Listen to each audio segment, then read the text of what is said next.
computer. We're on.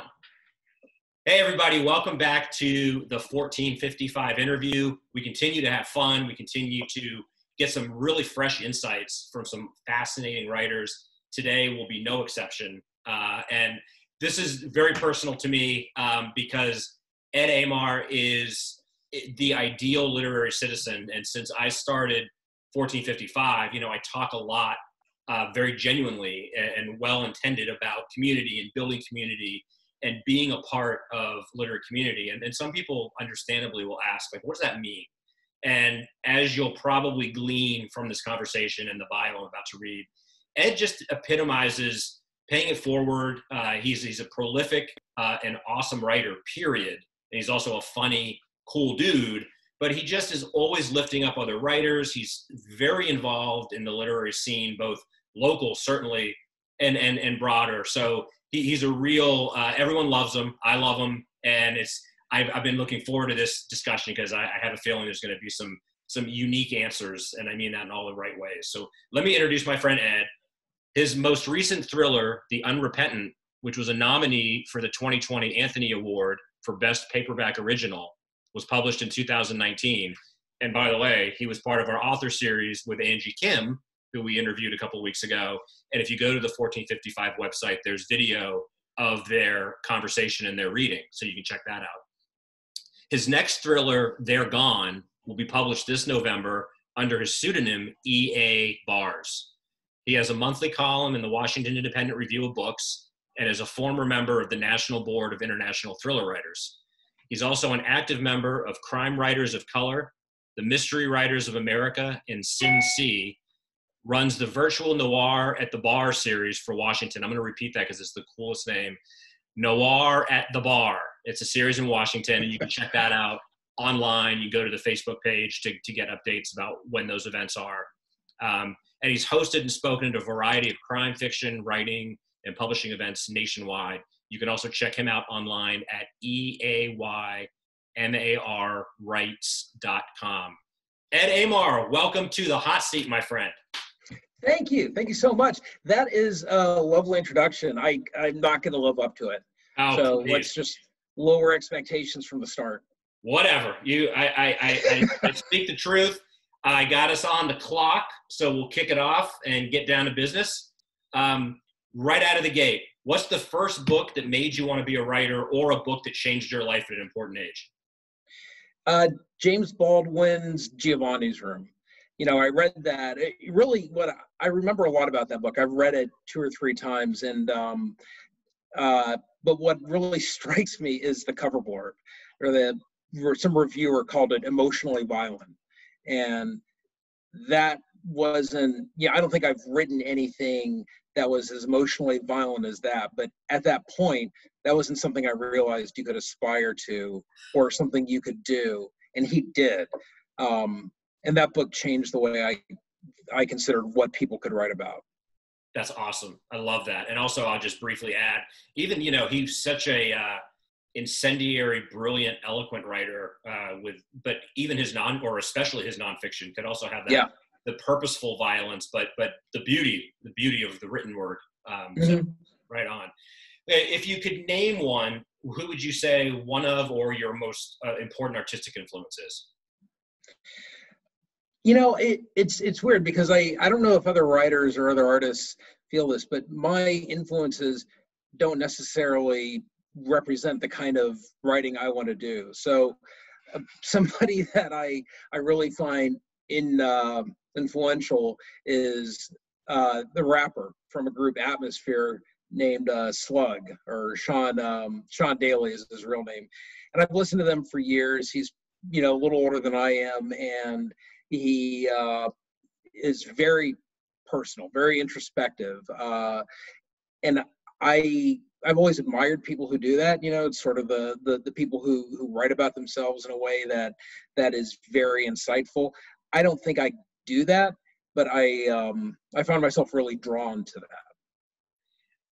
First non-literary or non-author influence. So I love that we're broadening the scope of our answers here.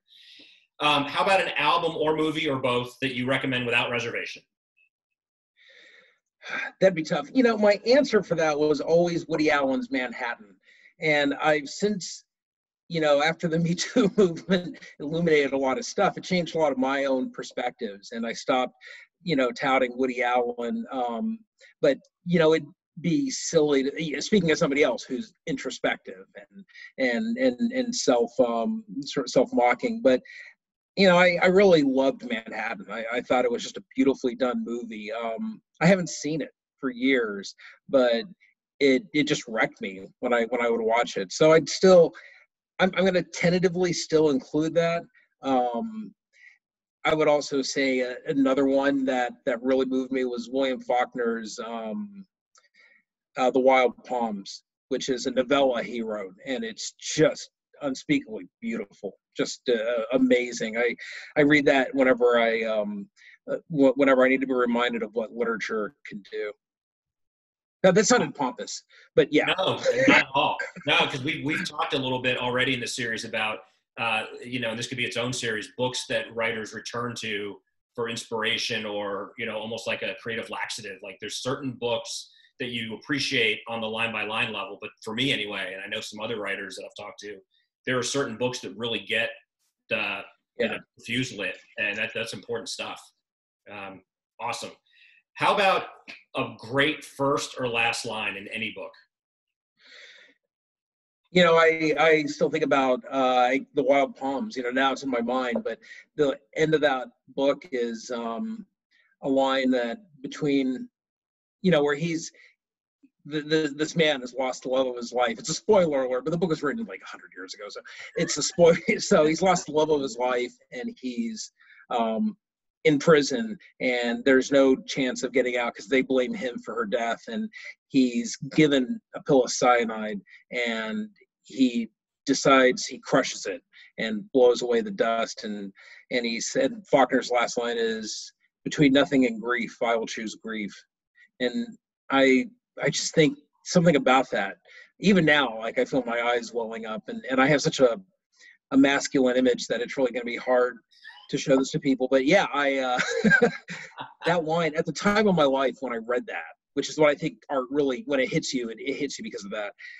It just, you know, it really resonated with me, and even now it still does. It's such a powerful sentiment. So much so, sure. And, you know, another complicated, speaking of, not on the Woody Allen level, but there's been some, I've seen a couple of stories recently, you know, this reassessment of, you know, he obviously was in a different era, writing from a very different place. So even William Faulkner, which when I was in college was about as uncomplicated, whether you liked him or not, he was definitely a pillar. So interesting to think about some of our touchstones, or as we get older, or, you know, the appraisals change. Oh, absolutely. Yeah. How about an underrated author you'd care to give a shout out to? I would say there's two. One he's famous, so I can't really say he's underrated. But Nelson Algren was a writer in the 50s. He wrote The Man with the Golden Arm, and which was made, I think Frank Sinatra made it into a movie. It won the first National Book Award.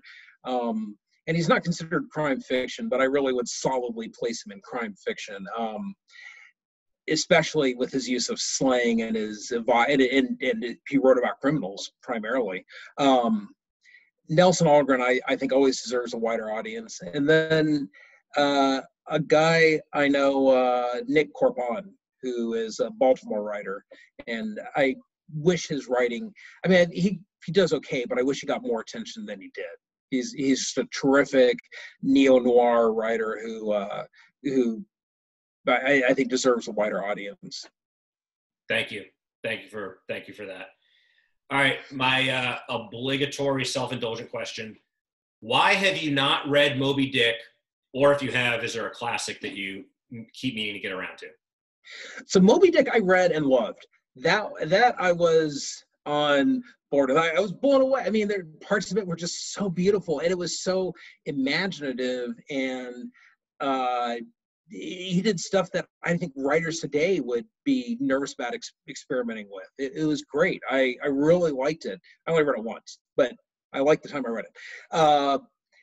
man, there's a lot of books that I really need to get around to reading, and a lot of them are in crime fiction. You know, some of the greats. I should read more Chandler, and I should read more Elroy. But I I really think the one, you know, I've got to eventually get to James Joyce's Ulysses. Yeah. Eventually, I have to do it. That and War and Peace have come up. Those two books have come up a few times in this series. Yeah. I read Anna Karenina, so I feel like I'm sort of like I feel like I can cross Tolstoy off my list. You totally can. You totally. That's can. good enough. Yeah, for sure. Would you say that there's a single theme or issue that your work tries to address? Yeah, I think I'm almost always going to write about violence because it's not something I understand very well. It's, you know, like a lot of people, I cartoonishly enjoy it. You know, I like violent movies. I'm a huge Avengers fan. I love the superhero stuff, but it's all tied to violence. And having a young son now, I see, you know, how that affects him, you know, his impulses. I find it a little worrisome, and I've always, you know, found violence in its reality just sort of disgusting. It's very disquieting to me. I can't. Watching a real fight is very alarming, and I've always, you know, I've trained in martial arts. I've always had that as part of my life, but I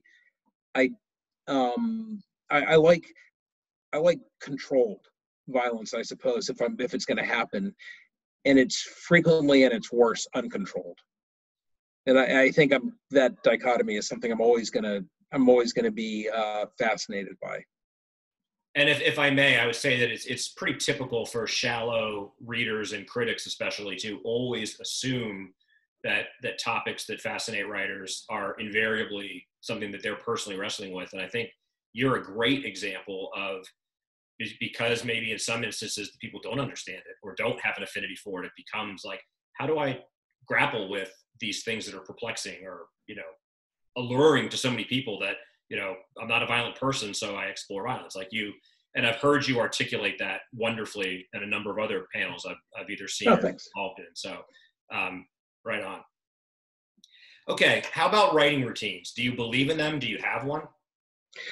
Yeah, I mean, I don't know about a specific routine, like as far as like the Shakespeare in Love thing where he flips over the pen and, you know, twirls around and just catches it and plops in the chair. Nothing like that. I mean, that'd be really cool, but nobody's there to watch me, and my wife doesn't get impressed by me anymore. So it would be, you know, I don't know about a specific routine in that sense. As far as writing, my routine is I've got to do it every day. If I don't, I feel awful. I feel like if you go to the gym and you see, you know, every day and you skip a workout and you just, like, some people, it's not a problem. They can stop running for weeks and they're pick it up and do 10 miles. And other people like me, you know, you start feeling flabby and you start feeling like you've lost a step. And this is all hypothesis because I don't go to the gym or work out, but this is what I'm imagining it's like for people who do.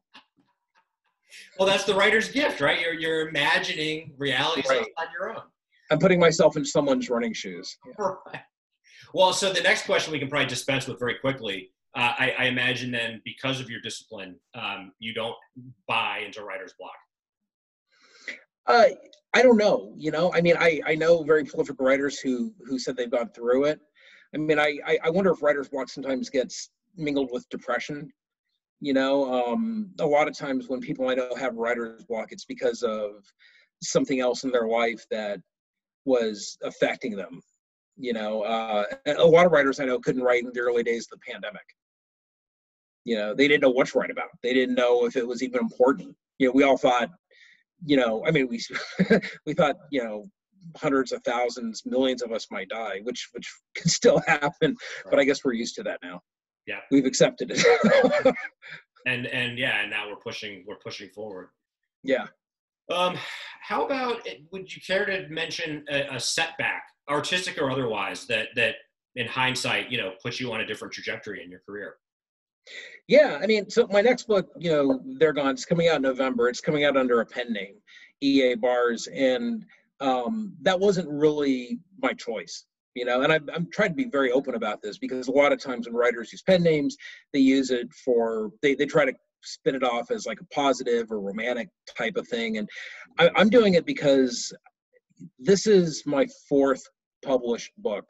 The first two were with a tiny publisher, and I didn't know any better, and they didn't do any marketing or promotions, and it just kind of, they just died on the vine, you know. So the Unrepentant did relatively well for a larger small publisher, but once They're Gone got picked up, the publisher said, you know, those early sales are going to hurt you. Wow. Getting into bookstores and getting into libraries. So we think it'd be better if you went under a pen name. And you know, for me, I don't really care too much about my name being on the book. It doesn't matter to me. I just want the book out there. Yeah.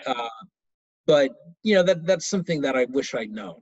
I wish I'd known, like, you know, that once you start your career, everything matters then. You know, there's no like, oh, I'm just gonna, yeah, if this book works or doesn't work. I mean, it you can get by anything, but it's all important. It's not just something that happened in the past and it's over. Yeah, and I think that's really important for you know, aspiring and younger writers out there to recognize that even when you make it, it's this system is fraught with challenges, and yeah. It's the sausage making is seldom pleasant to experience or watch. Yeah, I mean, you learn so much about the craft of writing, and you have so much to learn, even, you know, when you're published and you're still learning, and especially when you read other fantastic writers. But the business of writing is something that you really don't, writers don't talk that much about, because so much of it is, well, I think there's a sense that you don't want to be too negative, because I find that if somebody's negative, I start to believe the stuff they're saying about themselves. You know, I've read a lot of columns where writers talk about their careers going downhill, and I start to look at their works as being not as good. It's just kind of a subconscious thing, you know. It's somebody tells you over and over they're not very good, you start to believe it. Yeah. So I don't think writers are that open about the career challenges, for good reason. Yeah. But yeah. So a good follow-up to that, define or explain what literary success means to you. You know, it took me a long time to get published. I started writing seriously, by which I mean every day, in '97. And I didn't get published till 2011. And I wanted to be traditionally published. So for me, having a book traditionally published and being able to go to the other side, at like writing events, to be on the other side of the panel, to be you know, at the table at the front, and to hang out with writers and realize that they consider me a peer. That's been the literary success. I mean, I always want more, like everybody does. I mean, it'd be nice to be on the New York Times list, and it'd be nice to sell enough to, you know, to make a difference in my life and my agent's life. But, you know, if I, you know, if something bad happened tomorrow to me, I feel like I got to say what I wanted to say in writing. Wow, what a beautiful response, and what a wonderful antidote to the honest, you know, mentioning, which I agree with you. A lot of writers, for a variety of reasons, want to avoid talking about often, which is the challenges and the setbacks.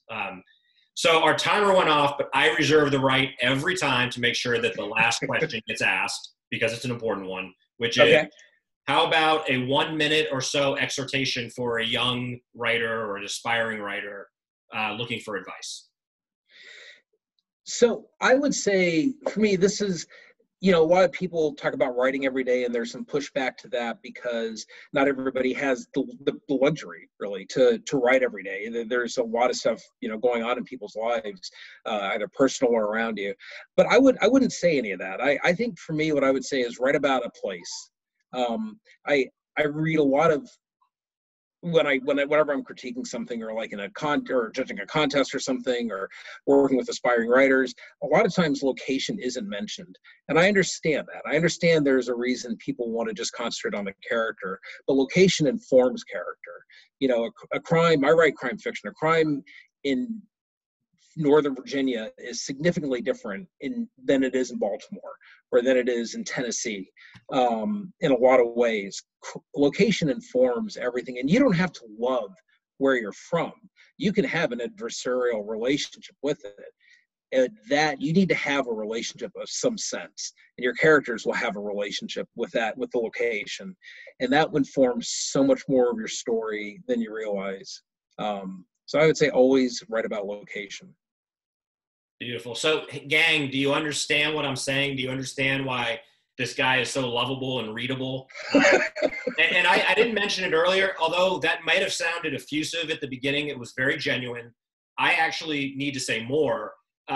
There have been some authors that have come into my orbit and 1455's orbit vis-a-vis the Lit Fest and some of the author series that Ed has directly introduced me to. And if you're not already convinced, the other anecdote I'll say is when I was introduced to Ed, the first thing he did is ask me what he could do to help and sent me a list of people that he wanted to introduce me to. So that's the kind of guy that we're dealing with here.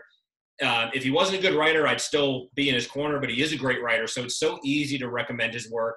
This is the kind of guy you want to do well. So let me repeat, I can recommend The Unrepentant, his last book, which I read and loved, and you'll like it. They're Gone comes out in November. And check out the 1455 website or our Facebook page for more info, because Ed will be part of our author series in November with some other writers. And if I'm not mistaken, I think Ed is going to be our first repeat author event writer. So, I mean, dude, you're the man. Well, thank you for taking the time. It's always a pleasure. And yeah, if I've done my work well, if I've stayed out of the way and turn people on to, a writer that more people should know about and fall in love with. Well, thank you so much. That's really lovely. That's nice.